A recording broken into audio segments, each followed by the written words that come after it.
Assalamualaikum warahmatullahi wabarakatuh. Perkenalkan, nama saya Adesira Asuci dengan NIM L0212311069 dari kelas Genetika Populasi B. Di sini saya akan membahas mengenai genetik dan ekspresi gen. Yang pertama-tama, apa sih itu genetik pada ikan? Nah, genetik pada ikan merupakan cabang ilmu yang mempelajari pewaris sifat biologis dari satu generasi ke generasi berikutnya pada organisme ikan. Studi ini mencakup struktur DNA, gen, kromosom, hingga berbagai ekspresi gen mempengaruhi fenotip ikan seperti warna tubuh, pertumbuhan, ketahanan terhadap penyakit, serta kemampuan adaptasi terhadap lingkungan perairan.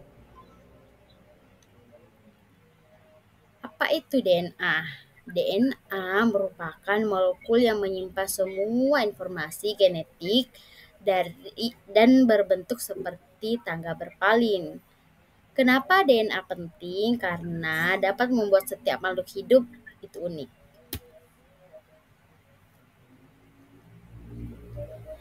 Struktur gen dan DNA pada ikan. Setiap sel ikan mengandung DNA yang tersusun atas dua untai heliks ganda. DNA ini berisi gen, yaitu segmen-segmen yang membawa informasi genetik untuk membentuk protein. Gen terdiri atas bagian ekson, itu menyanding protein, dan intron tidak menyanding tetapi berperan dalam regulasi. Dalam genom ikan, terdapat ribuan gen yang berperan penting dalam fungsi fisiologi seperti metabolisme, reproduksi, dan sistem imun. Nah, pada gambar ini merupakan struktur gen dan DNA pada ikan. Gambar ini menunjukkan eh, dua proses dua proses utama ekspresi gen, yaitu transkripsi dan translasi yang mengubah informasi genetik dari DNA menjadi protein fungsional di dalam sel. Yang pertama itu ada transkripsi yang merupakan proses pembentukan mRNA dari cetakan DNA. Tahapannya ini DNA terdiri atas dua untai, yaitu coding strand yang membawa kode kode yang sama dengan mRNA, dan non-coding digunakan sebagai cetakan untuk membentuk mRNA. Enzim RNA polimase menempel pada untai non-coding DNA dan membentuk pre-mRNA berdasarkan pasangan basah. Guanin Guanin berpasangan dengan citosin, adenin berpasangan dengan timin itu pada DNA, sedangkan pada RNA timin berpasangan dengan urasil. Proses penting setelah pre-mRNA yaitu uh, terbentuk menjadi sipiling. Itu ekson bagian penting disambung kembali, hasil akhirnya adalah mRNA matang yang memiliki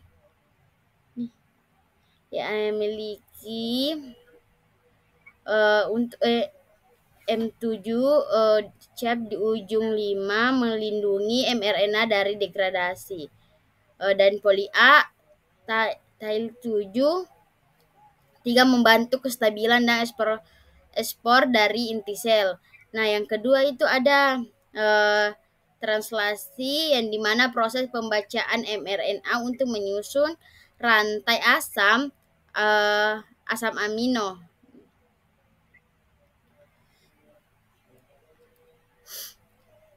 mRNA keluar dari inti menuju ribosom organel yang menjadi tempat sintesis protein. Ribosom terdiri atas dua subunit, yaitu 40S subunit kecil dan 60 seunit besar. Ribosom membaca mRNA 3 bahasa sekaligus. Kodon pertama AUG, ada sini AUG itu start kodonnya menandai awal translasi. Kodon terakhir UAA, UGA, UAG stop kodon yang menandai akhir translasi. Setiap kodon mRNA akan dikenali oleh tRNA transfer RNA yang membawa asam amino sesuai dengan antikodonnya.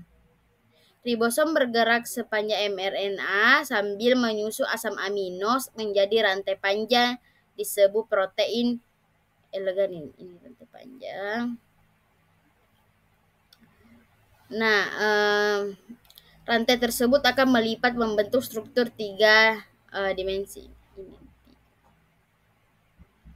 Protein yang berbentuk kemudian berfungsi sesuai dengan gen asalnya, misalnya sebagai enzim, hormon, atau berbagai struktur tubuh ikan.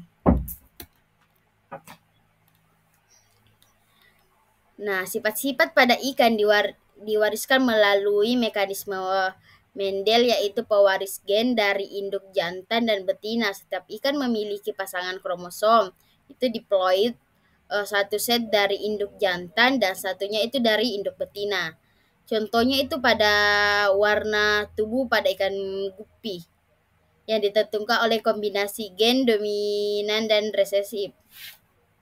Nah, juga itu ada pertumbuhan cepat pada ikan nila hasil hibridisasi disebabkan oleh heterosis, yaitu keunggulan genetik hasil persalingan. Nah, ekspresi gen pada ikan ya. Ekspresi gen adalah proses yang dimana bagaimana informasi genetik dalam DNA digunakan untuk menghasilkan produk fungsional seperti protein. Proses ini terdiri atas 2 tahap, yaitu transkripsi dan translasi, yang dimana sudah dijelaskan disinggung mengenai gambar tadi, yang dimana DNA disalin menjadi mRNA di dalam inti sel.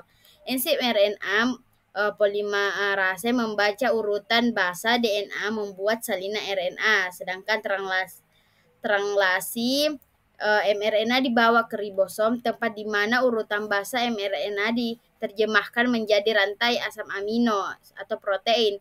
Nah, protein ini akan menentukan fungsi sel dan sifat organismenya. Nah, regulasi ekspresi gen pada ikan itu diatur oleh faktor internal dan eksternal. Nah, faktor internalnya itu hormon, umur, kondisi fisiologis.